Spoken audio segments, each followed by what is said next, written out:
Henker que vive duas vezes. Capítulo 258. Crescimento, 8. Capítulo 258 Crescimento, 8. Equipe, HH, Quintas, e Arrico. Palguaê, o poder que o rei marcial completou depois de levar seus 8 punhos extremos ao limite. Yon-Woo queria imitar o poder de seu fortalecimento de espada. Ele reuniu consciência no vestígio da baioneta mágica. Ele representou os movimentos que viu em sua cabeça. Pate. Aura brilhou intensamente, mas nada aconteceu. SSSS. Em vez disso, a luz no final da aura desmoronou, como um castelo de areia sendo destruído por uma onda. Ele se espalhou suavemente. Yon-Woo murmurou para si mesmo olhando para a silenciosa baioneta mágica. Como esperado, não funciona. O rei marcial disse algo para ele. É porque não é o seu caminho. Na época, ele não entendeu do que o rei marcial estava falando. Ele pensou que algo estava errado com a maneira como ele estava fazendo as coisas. Então tentou procurar outra maneira de fazer isso e até conseguiu a ajuda de Galliard para abrir o Wind Path no final. Mas quanto mais ele treinava a consciência e controlava seu corpo completamente, Yon-Woo era capaz de perceber o que o rei marcial queria dizer. Palguaê e os Martial Extremes não eram o caminho para mim. Palguaê e os Martial Extremes usaram a energia da consciência como base. Era uma arte marcial feita dos pensamentos e da mente do rei marcial. Foi um novo Mugong que o rei marcial criou através de sua experiência de vida e dos 8 punhos extremos. Yon-Woo, que estava em um caminho completamente diferente do rei marcial, copiou Palguaê e Martial Extremes do rei marcial. Claro que seria impossível. Foi diferente de como Fante perseguiu o relâmpago de sangue do ancião-chefe. Os Mugong que eles usaram eram semelhantes, e Fante estava pronto para jogar fora tudo o que aprendeu para aprender Blood Lightning. No entanto, Yon-Woo não era assim. Ele ganhou muitas coisas até agora. Ele não tinha a menor ideia de jogar todos eles fora para perseguir Palguaê e os Martial Extremes. O rei marcial também nunca falou sobre isso. Mesmo que Yon-Woo decidisse fazer isso, o rei marcial o teria rejeitado.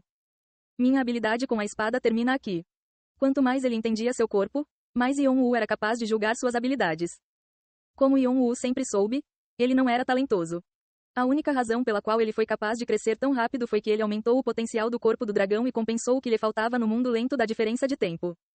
Foi porque ele trabalhou tanto quanto precisava para compensar. No entanto, ele atingiu seus limites.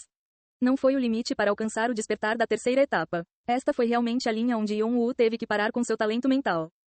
Não importa o quão forte ele balançasse a espada, ele não cresceria mais. Não foi uma parede que ele encontrou. Era um penhasco sem caminho. Dizer que esse caminho não era para ele significava que a espada não era o seu caminho. No entanto, Yon-Woo percebeu que as palavras do rei marcial também eram uma dica. Ele estava dizendo que eu deveria ter colocado tudo na espada. Para crescer a partir de agora, não posso fazer um pouco de tudo como fiz até agora, tenho que combinar tudo. Se houvesse um penhasco à sua frente, ele teria que criar asas. E o que seriam essas asas? A resposta foi fácil. Energia da consciência. Assim como o rei marcial criou Palguaê e Martial Extremes, Yon-Woo poderia fazer sua própria arte marcial. Mas, não sei por onde começar. Ele também se perguntou se deveria entrar no edifício Myung-Beok como Fante e pesquisar a espada Yin e a espada Tai Chi Pangu. Ele pode realmente ver um novo caminho dessa forma. Ele poderia até ter conseguido restabelecer a magia que aprendeu até agora. Ele havia considerado isso por um tempo, mas... Não, posso fazer isso lentamente. Yon-Woo balançou a cabeça. Entrar no edifício Myung-Beok foi realmente o último recurso. Ele nem tinha tido uma boa ideia e entrar sem um plano seria apenas uma perda de tempo. Além disso, só porque ele atingiu os limites de sua espada e seu corpo não cresceria a partir daqui, isso não significava que não havia solução. Mesmo que as coisas parecessem impossíveis agora, sempre havia um jeito. E não era algo que ele tivesse que fazer naquele momento. Onda de fogo. Eu deveria completar isso primeiro. Como ele sabia completamente como controlar a consciência, completar onda de fogo não seria difícil. Por ser uma habilidade que ele sempre falhava em controlar, ele precisava controlá-la. Havia também uma forma final de onda de fogo que Yon-Woo precisava. Se este imenso poder for combinado com aura, será um espetáculo para ver. Yon-Woo poderia garantir que não haveria muitas pessoas que pudessem lidar com sua aura. Até o rei marcial ficou surpreso ao ver o que poderia fazer contra a rainha do verão. Ele queria testar imediatamente, mas hoje precisava parar aqui e descansar. Seu corpo inteiro gritava para ele parar. Plop. Yon-Woo caiu no chão e suspirou. Galliard sorriu olhando para Yon-Woo. Parece que não é tão fácil como antes. Sim, senhor, isto é provavelmente o que o rei marcial quis dizer. Eu sinto como se todas as minhas forças estivessem sendo sugadas só de tentar. Não se sinta muito apressado. Você já está crescendo rápido. Em vez disso, se for muito rápido, será mais fácil entrar em colapso. Yon-Woo acenou com a cabeça em compreensão. Além disso, não é hora de cumprimentar seus visitantes? Não é legal deixá-los esperando. Yeon-woo acenou com a cabeça novamente. Há poucos dias, ele recebeu a notícia de que um visitante havia vindo visitá-lo. Porém, ele acabara de enviar uma carta dizendo para esperar porque estava prestes a aprender algo sobre a consciência. Já que ele havia entendido agora, provavelmente era hora de ir ver quem quer que fosse. Mas antes disso, ele precisava tomar banho. Yeon-woo sentiu o cheiro desagradável que emanava de seu corpo, já que ele não se lavava há vários dias, e suspirou. Uau! Isso é muito legal. Eu nunca vi isso antes. Os mágicos realmente têm cabeças estranhas no pescoço. Como eles conseguiram pensar nisso? Como posso saber o que está acontecendo em suas cabeças? Quequequeque. Ei, isso, fica bem em mim, hein? É como um colar de pérolas em um porco. O quê, seu bastardo? A atmosfera na aldeia da tribo de um chifre era agitada. Eles estavam entusiasmados com os itens que os comerciantes traziam de fora da aldeia. Já fazia um tempo desde que eles vieram. Todos os seus olhos brilhavam enquanto lutavam para conseguir o que queriam. A maioria dos mercadores teria sorrido amplamente. Mas Atran sentia-se ansioso. Ele iria contrair neurose nesse ritmo. Uau, como você usa isso? É tão complicado. Onde você usaria isso? Enganar. Por que você está usando assim? Então, chegue ao topo. Se você atingir máquinas complicadas, elas funcionarão novamente. Oh, eu vejo. Puck. Eles devem ter macarrão udon no lugar do cérebro. Por que você tocaria assim? Os rostos de Atran adquiriram todos os tipos de cores. Cada vez que os membros da tribo de um chifre tocavam em um artefato caro, ele sentia que ia enlouquecer. Era uma maravilha que eles não tivessem rompido com a dureza com que estavam lidando com isso. Foi difícil detê-los.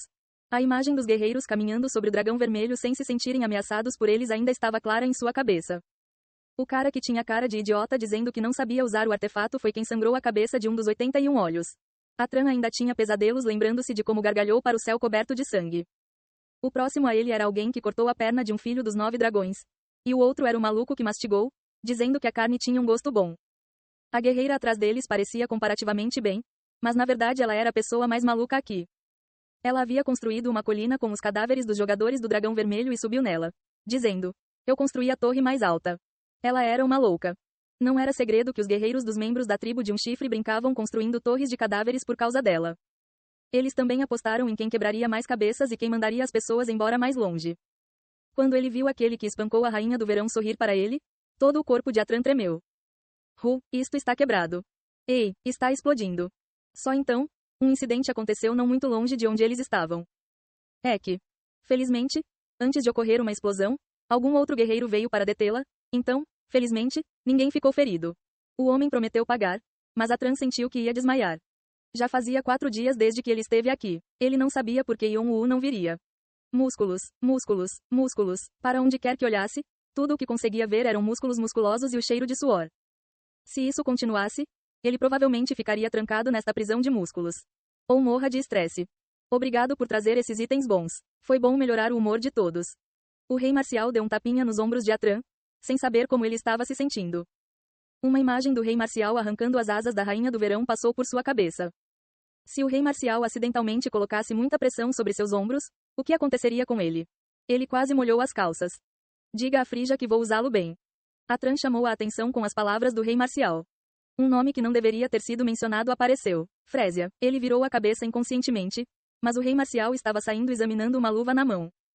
É claro que alguém como ele conheceria essa pessoa. Contudo, mesmo as pessoas que conheciam aquela pessoa, a chamavam de mestre. Eles nunca falaram o nome dela. Não havia ninguém que soubesse o nome dela. Atran também sabia disso por coincidência. Ele até recebeu avisos para apagar essa memória do cérebro das pessoas ao seu redor. Mas o rei marcial disse esse nome com tanta facilidade como se estivesse dizendo a Atran para entregar suas saudações a um velho amigo. Qual era a relação entre os dois? Ele estava curioso, mas Atran não teve coragem de perguntar ao rei marcial. Seu instinto de comerciante lhe dizia que se perguntasse, as coisas ficariam complicadas. Ele sabia que uma curiosidade com a qual não conseguia lidar encurtaria sua vida. Ele estava parado ali olhando fixamente para as costas do rei marcial quando viu um rosto familiar. Não, para ser exato, era uma máscara familiar. Era uma máscara tão escura quanto um demônio. Foi um bastardo demoníaco para Atran. Ele não queria ver de novo, mas o que ele poderia fazer? Atran era alguém que entraria no fogo por dinheiro. A coisa que eu pedi?